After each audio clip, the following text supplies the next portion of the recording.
한 주간도 평안하셨습니까? 물론 아직도 코로나 여파로 인해서 힘들어하시고 오늘 예배를 참석하지 못하신 분들이 있을 수도 있죠. 그리고 여기 계신 분들 중에도 그 힘든 모든 일정과 어려움의 그 코로나 질병을 잘 이겨내시고 극복하시고 여기 앉아서 하나님 앞에 예배드리는 분들이 상당히 많은 걸로 제가 알고 있는데, 어쨌든 여러분들이 그것을 이겨가면서 신앙을 지키려고 발버둥 치는 그 모습을 볼 때 제가 이렇게 기쁜데 우리 하나님은 오죽이나 기뻐하시겠는가, 이런 생각을 다시 한번 이 아침에 해봅니다.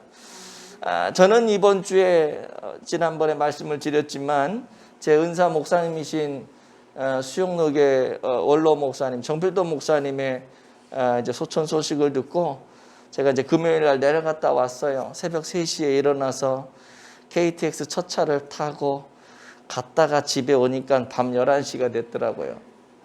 천국 환송 예배부터 시작을 해서 하관까지 다 지켜보고 이제 제가 느끼는 것은 뭐냐 하면 역시 하나님이 이분을 사랑하실 만하다.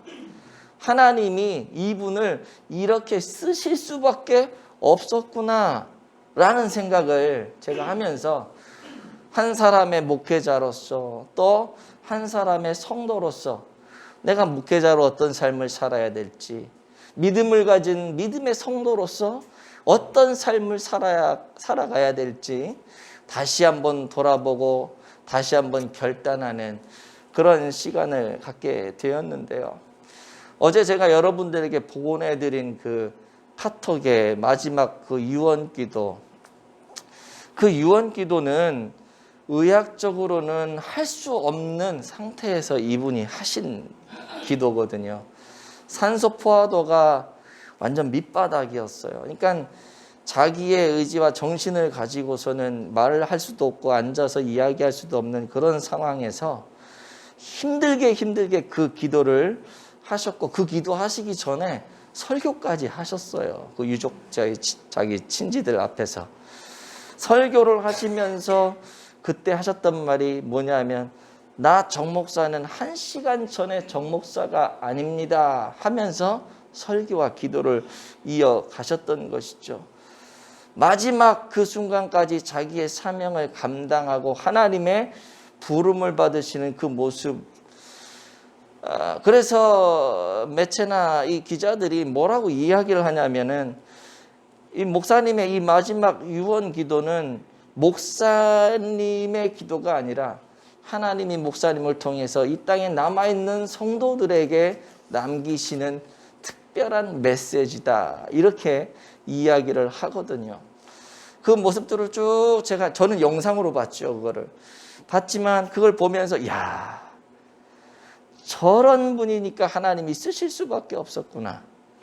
저렇게 하나님을 사랑하고 저렇게 하나님을 믿고 자기가 말했던 말대로 살아오시고 마지막 그 순간까지 그 모습을 보여주실 수 있는 그 분이기 때문에 하나님이 그를 사용하실 수밖에 없었지 않았겠는가 생각을 해요. 그러면서 저는 정 목사님이 참 행복한 분이다. 누구보다도 이 세상에 행복한 분이 저분이었다라고 말했고 또 그렇게 생각을 합니다.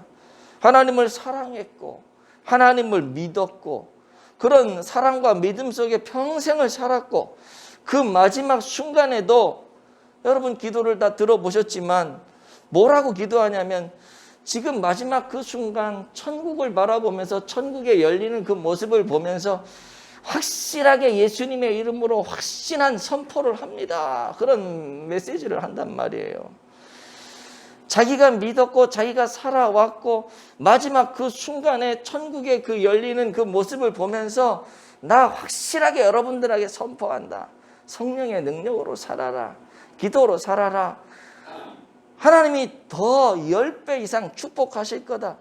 이게 지금 마지막 순간에 열린 천국을 바라보면서 확신을 가지고 선포하는 모습이거든요. 생각해 보세요. 내가 이런 믿음을 가지고 하나님을 사랑하며 살아왔는데 마지막에 끝을 보니까 그게 다 거짓이었다. 얼마나 허망합니까? 근데 내가 살아온 그것이 마지막 그 순간에 하늘을 보면서 확인할 수 있는 거죠. 확실한 확인을 하게 되잖아요. 그 확인한 상태에서 확실한 선포를 할 수 있었다는 것이 그 인생이 얼마나 잘 살아왔고 얼마나 마지막에 행복했을까. 그러면서 저도 그랬어요. 나도 마지막에 저런 고백을 하고 저런 영광스러운 모습을 보고 그래서 나도 진짜 내 인생을 행복하게 잘 살았다. 나 스스로도 생각하고 나의 죽음을 보는 많은 사람들도 그런 은혜를 누렸으면 좋겠다. 그리고 여러분, 나와 함께하는 여러분 나의 동역자잖아요. 여러분들도 그런 모습으로 정말 행복한 인생을 살면 좋겠다. 내 목회의 전부는 바로 그런 모습이 되어야겠다라는 생각을 다시 한번 결단하고 다짐하고 왔던 그런 시간이었습니다. 여러분, 우리 모두가 다 그런 마지막을 경험할 수 있기를 축복합니다. 한때 TV 광고 중에 여러분 부자 되세요 그런 거 기억나시죠? 난 탤런트가 누군지 모르지만 그런 광고가 있었어요. 왜 이런 광고를 했을까? 부자가 되면 행복할 것이라고 생각을 하는 거죠. 우리가 건강을 위해 헬스장에 가는 거 사실 이거 내가 행복하게 살기 위해서 가는 거잖아요. 건강하게 오래 살기 위해서요. 오래 살긴 사는데 병 들어가지고 가늘고 길게 가는 인생이 아니라 굵고 길게 가는 인생이 돼야 정말 행복한 거 아닙니까? 그래서 운동을 하는 거잖아요. 자신의 행복을 위해서 그래요. 우리가 행하는 모든 것들이 다 내가 행복하기 위해서, 일하는 것도요, 행복하기 위해서 하는 거잖아요. 지금은 좀 힘들 수 있지만 내가 지금 힘들면 나중에 내 인생이 평안하고 행복할 거다. 어쨌든 모든 것이 뭐냐? 모든 이 지구상의 사람들의 공통점은 자신의 행복을 위해 살아갑니다. 그래서 사람들은 행복의 조건을 이야기할 때 크게 세 가지를 얘기해요. 돈, 명예, 즐거움, 쾌락, 기쁨. 그걸 얘기하거든요. 여러분도 아시다시피 요즘에는 뭐 황금 만능주의 벌써 오래됐잖아요. 돈으로 안 되는 게 없는 시대가 오늘날 시대예요. 그래서 돈만 있으면 모든 게 다 가능하고 모든 게 다 행복할 것 같은 그런 느낌이 들어서 돈 버는데 그렇게 혈안이 듭니다. 그런데 진짜 돈만 있으면 그게 될까요? 많은 분들 이야기를 들어보니까요. 돈만 있으면 될 줄 알고 열심히 돈을 벌었는데 쌓아놨는데 그거 썼다가 병이 생겨가지고 그 돈도 다 못 쓰고 죽는 사람도 되게 많대요. 그리고 병 들어가지고 쌓아둔 돈 거기다 병원비값 내다가 그냥 다 탕진하고 집안 망하고 그런 사람들도 많대요. 돈이 인생에 행복을 가져다 주는 게 아니라는 것이죠. 명예도 그렇습니다. 이 명예만 있으면 내가 정말로 행복할 것 같아요. 그래서 명예를 획득하려고 얼마나 사람들이 싸웁니까? 어떤 사람은 명예가 실추됨으로 인해서 그냥 죽어버리는 사람이 있잖아요. 아니 세상에 돈이 저렇게 많은데 그 명예쯤 하나 실추됐다고 왜 죽어? 그런데 그 사람에겐 그게 그렇게 중요한 거예요. 그게 행복의 요소인, 돈보다 더 중요한 행복의 요소인 거죠. 어떤 사람은요, 쾌락, 즐거움, 그냥 즐겁기만 해. 막 즐겨. 뭐 술집도 가고, 자관, 그 좋은 어떤 즐기는 거, 쾌락을 너무 좋아해. 그러면 정말 행복할 줄 알았는데, 사실 그것도 행복의 전부가 아니라는 거죠. 여러분, 정말 그런 것들이 있으면 우리가 행복할까요? 그렇지 않아요. 행복을 줄 것 같지만 순간적으로는 줄 수 있어요. 그러나 그것이 영원한 행복을 주지 못합니다. 이러한 행복들은요, 사막의 신기루와 같아가지고 잡을 것 같은데 안 잡히는 거예요. 잡을 것 같은데 또 도망가고. 아빠도 말씀을 드렸지만 순간은 기쁠 수 있지만 영원한 행복을 주지 못해요. 여러분 잘 아시다시피 금세기 최고의 미인이라고 하는 마릴린 먼로라고 하는 여인이 있잖아요. 최고의 인기를 누렸던 그 여성 배우였죠. 세계의 모든 남성들의 우상이었어요. 여러분들은 그 여자랑 나랑 뭔 상관이 있나 할지 모르지만 그만큼 굉장한 여인이었어요. 미국의 존 F 케네디 대통령도요, 자기 생일에 아무도 부르지 않았지만 은밀히 그 여자를 불러서 자기 생일을 치른 사람이에요. 그런 얘기가 있어요.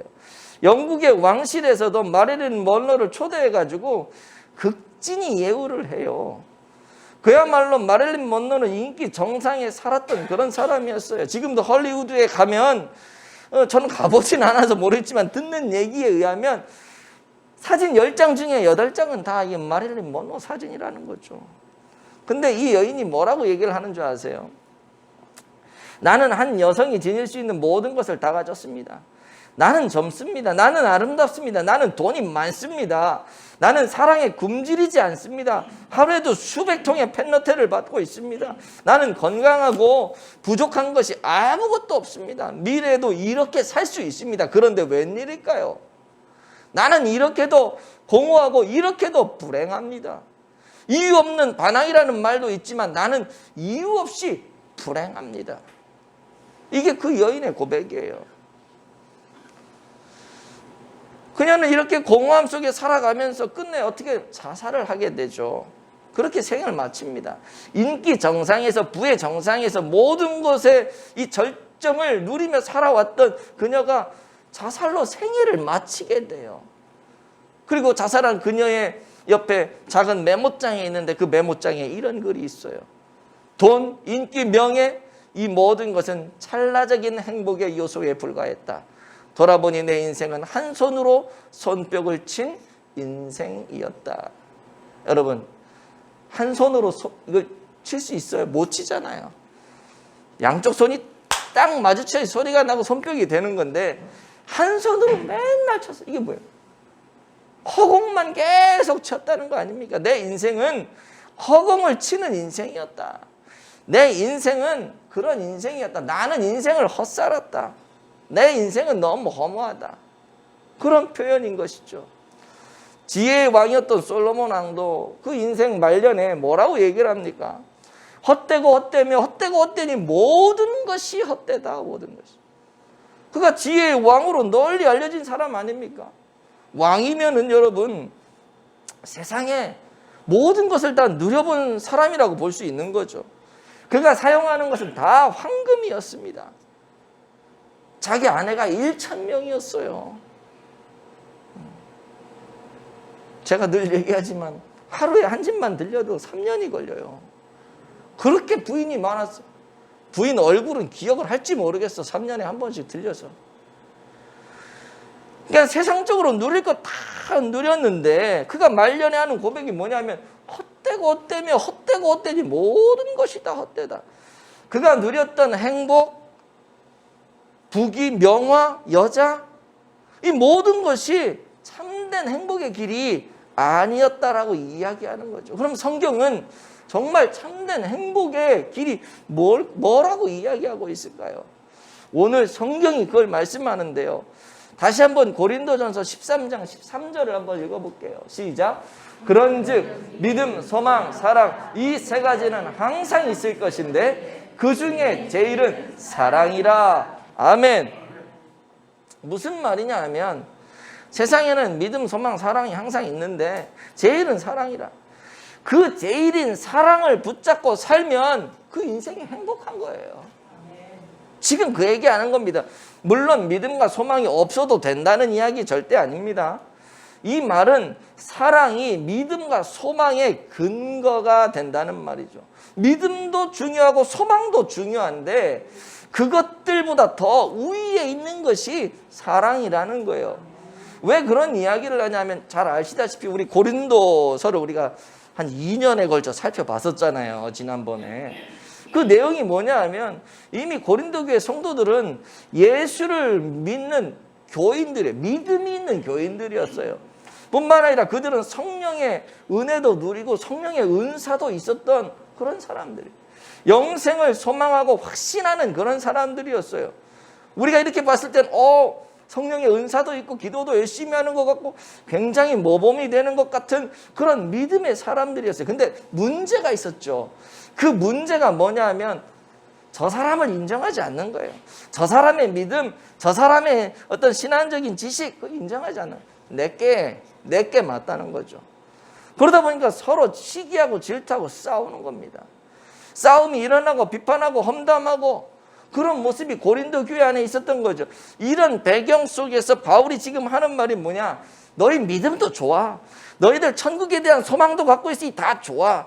그런데 너희들에게 정말 필요한 게 있는데 여기 없어 너네. 그게 뭔 줄 알아? 사랑이 없어 너희는. 믿음도 있고 소망도 있고 뭐 성경적인 지식도 있고 다 좋아. 외형적으로 볼 때는 굉장한 믿음의 사랑 같은데 진짜 중요한 게 없는데 그게 바로 사랑인데 그게 너네한테 없어. 믿음, 소망, 사랑 이 세 가지는 항상 있을 것인데 그중에 제일은 사랑이야. 사랑을 해야지.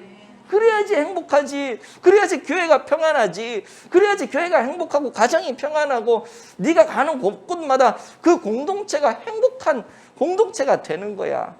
지금 그런 의미로 바울이 이야기를 하는 거거든요. 그런데 왜 사랑이 다른 것보다 우월할까요, 여러분? 사랑은 믿음과 소망의 뿌리가 되고 힘이 되기 때문에 그런 것입니다. 우리가 무엇인가를 믿을 때, 내가 믿음이 있다 할 때, 내가 무엇인가를 믿을 때, 그리고 누군가를 믿을 때 왜 믿어요?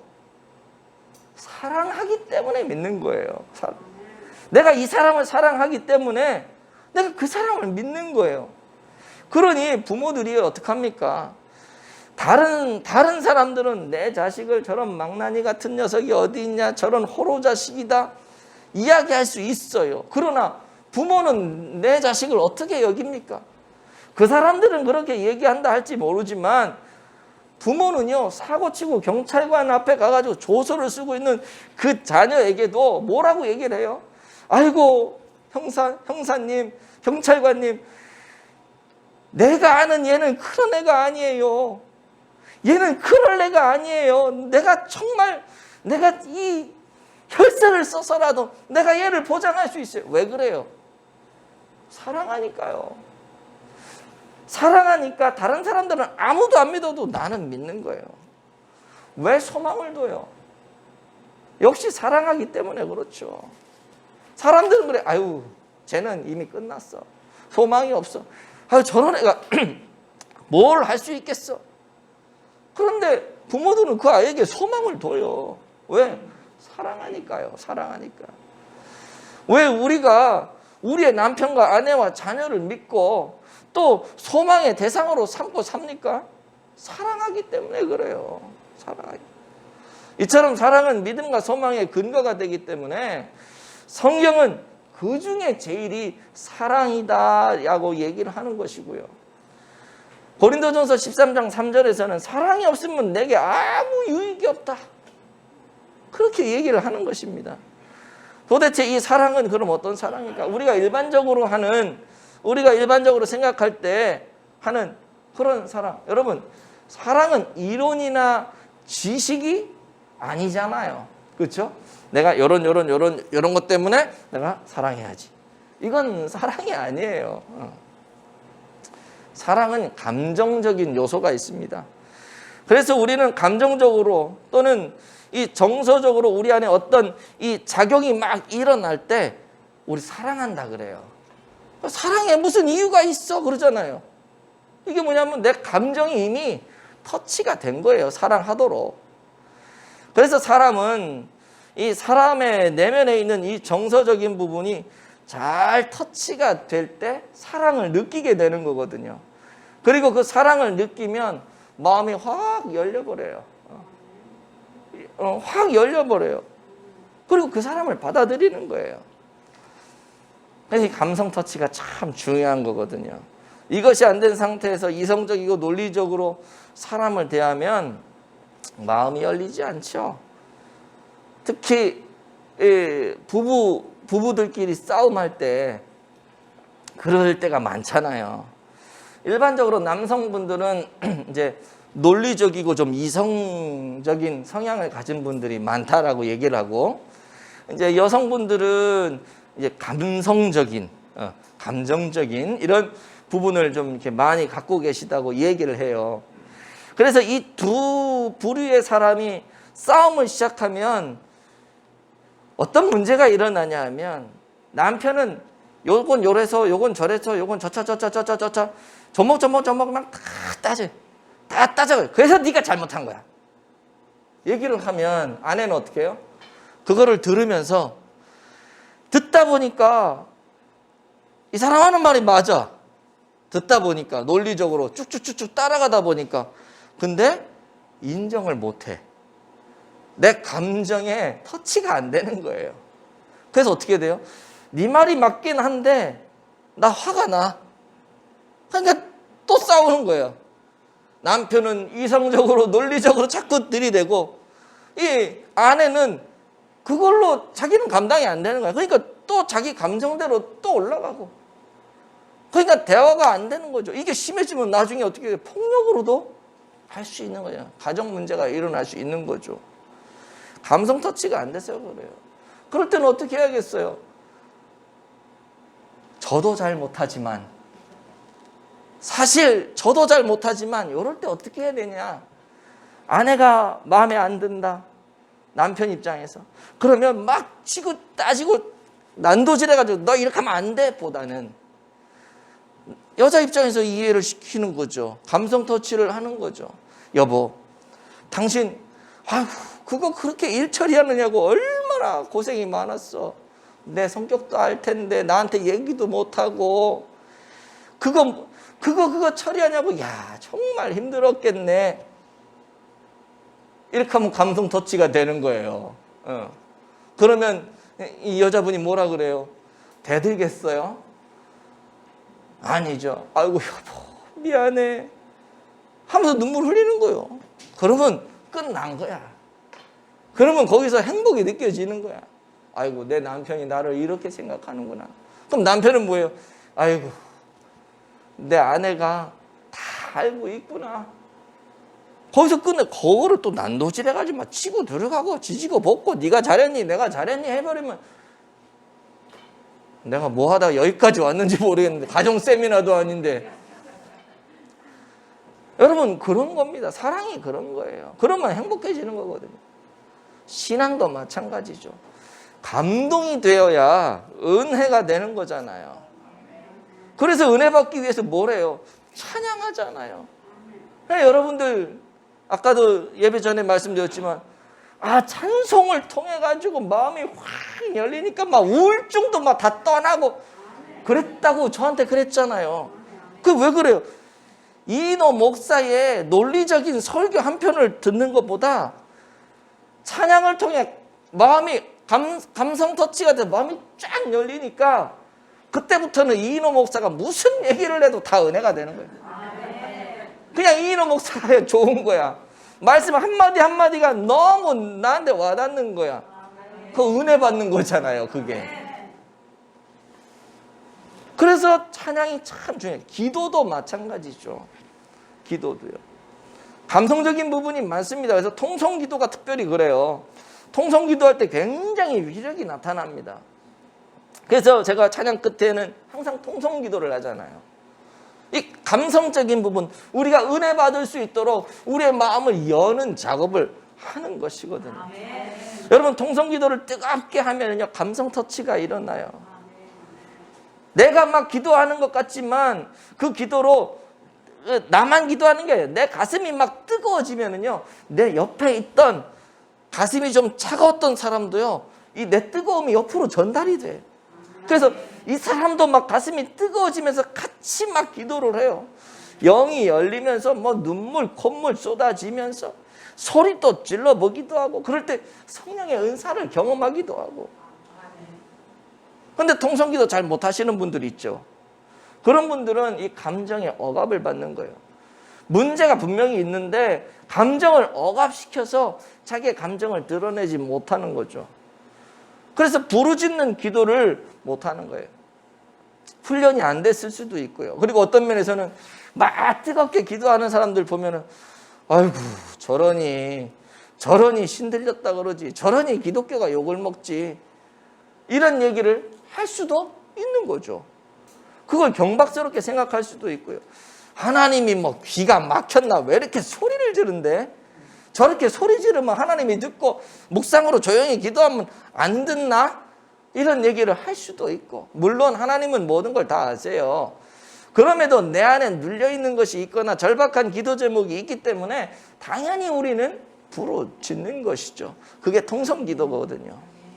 근데 우리가 하나님께 나아가지 못하도록 가로막는 그런 감정이 있어요. 하나님 앞에 가까이 나가지 못하도록 자꾸 짓누르는 이 어두운 감정들이 있어요. 데이비드 시멘즈라고 하는 사람이 쓴 상한 감정의 치유라는 아주 유명한 책이 있는데요.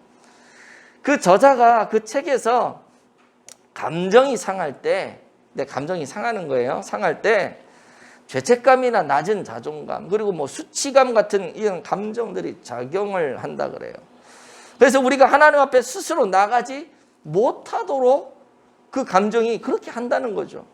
바로 그런 감정을 상한 감정이다, 이렇게 그 책에서 얘기를 하는데요. 이런 감정을 하나님 앞에 그냥 팍 터뜨리지 못하면 어떻게 되느냐? 우울증이 와요. 이것을 해결하기 위해 몸부림치며 다른 방법을 찾다가 죄를 또 짓게 돼요. 중독에 빠지기도 해요. 아무도 모르는, 나만이 아는 중독.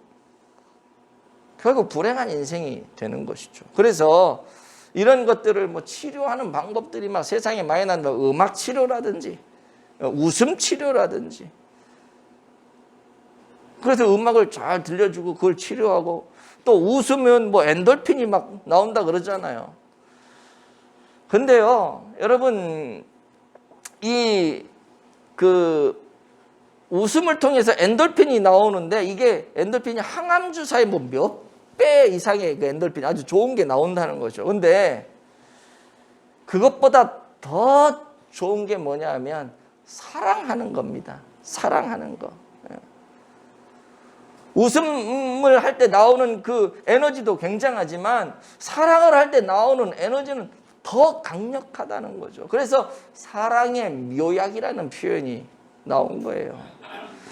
신비롭다는 거죠. 때문에 우리는 무엇을 하든지 무슨 일을 하든지 이 사랑의 에너지로 해야 할 줄로 믿습니다. 그럴 때 강력한 에너지가 나오고 피곤하지도 않아요. 사랑으로 하다 보면 피곤하지도 않아요. 억지로 하면 피곤하고 병 걸리는데, 사랑을 담아서 내가 하면 아무리 일을 해도 피곤하지가 않고, 피곤하더라도 금방 회복이 되어지고, 사랑으로 일을 하면 병이 걸릴 이유도 없어. 왜? 스트레스 안 받거든. 그런데 이 사랑이라고 하는 에너지가 단지 감정적인 부분에서 나오는 것일까요? 아니죠. 사랑이라는 것은요, 그냥 가만히 있으면 저절로 사랑이 되어지는 게 아니에요. 그건 뭐냐? 사랑에는요, 의지가 들어가야 됩니다. 의지가요. 고린도전서 13장에서 바울은 감정보다 의지를 더 강조하고 있거든요. 13장에 나오는 사랑의 특성이 15가지가 쭉 나오는, 사랑은 언제나 오래 참고, 거듭도 쭉 시작해 15가지가 나오는데, 첫 번째가 지금 말씀드린 것처럼 사랑은 언제나 오래 참고예요. 일반적으로 우리는 우리가 생각하는 사랑과 차이가 있죠. 일반적인 감정이 아니라는 거예요.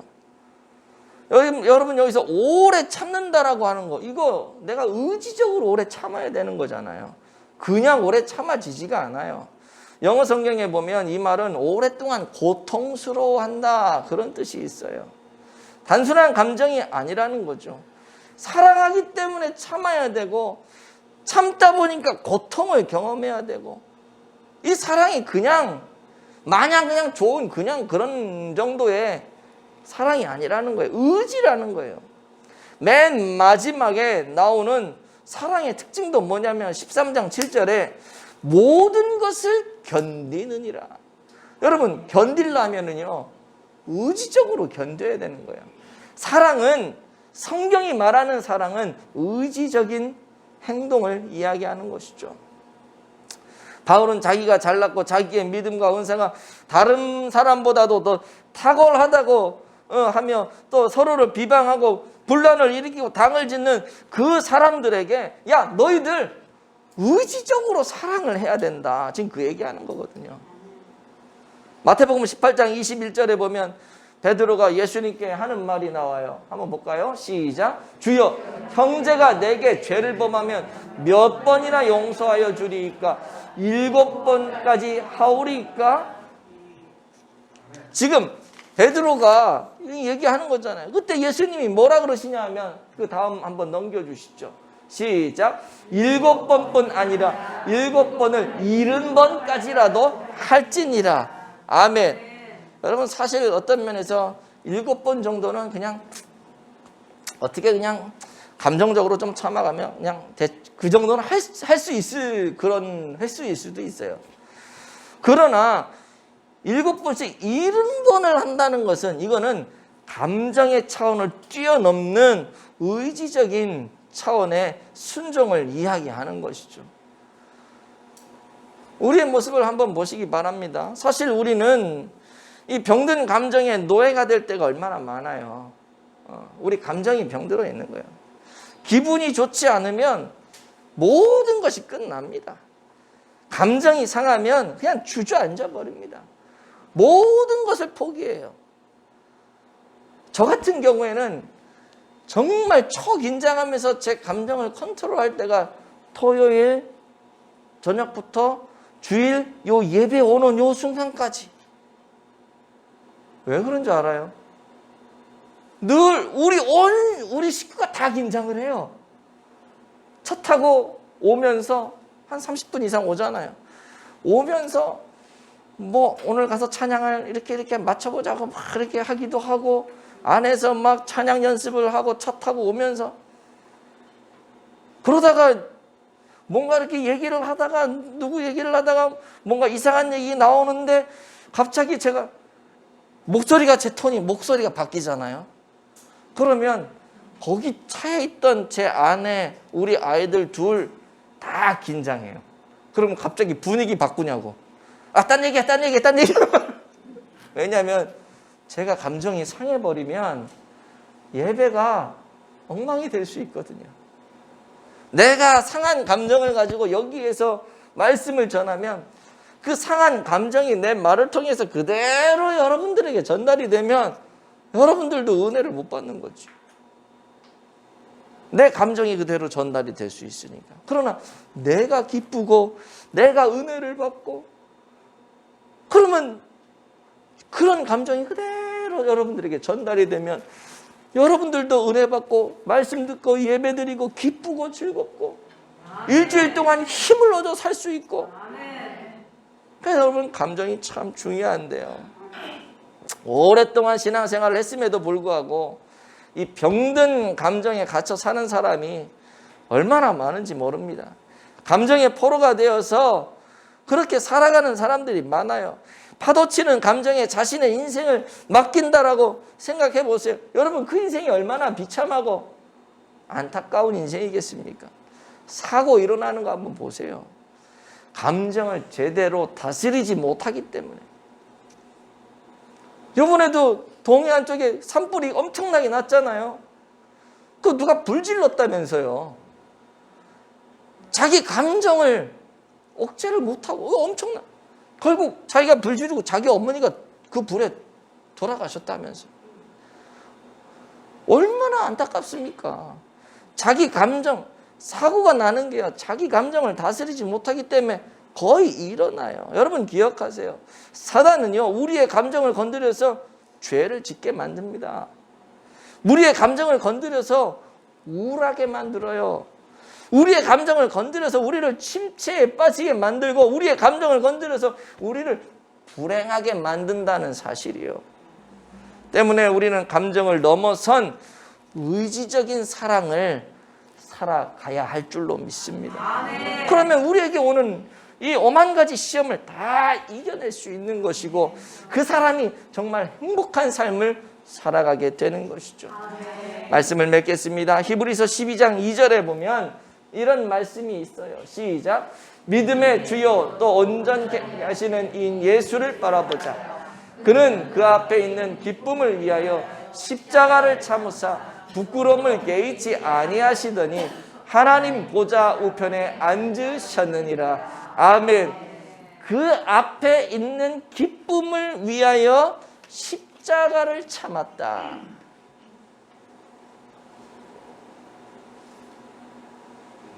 십자가를 참는 거, 이게 얼마나 의지적인 사랑입니까? 그 기쁨을 본 거죠.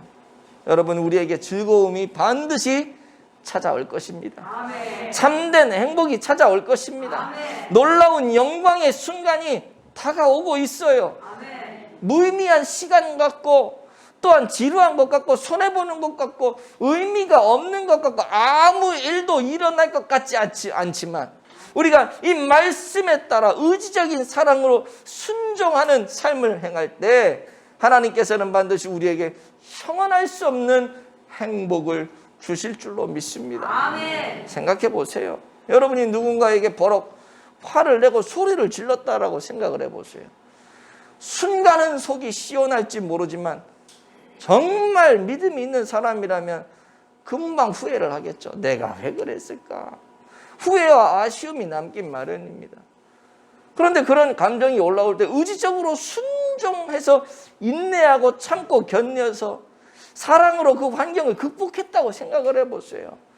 그때 찾아오는 참 기쁨은 형언할 수 없을 거예요. 간절히 바라기는 이런 의지적인 순종으로 사랑을 하시고 그런 의지적인 순종으로 섬겨주시기를 바랍니다. 아멘. 그럴 때 요한복음 2장에 나오는 물떠온 하인들만이 아는 그런 기쁨을 여러분들이 누리시게 될 줄로 믿습니다. 아멘. 그런 은혜가 있길 예수님의 이름으로 축복을 드립니다. 아멘.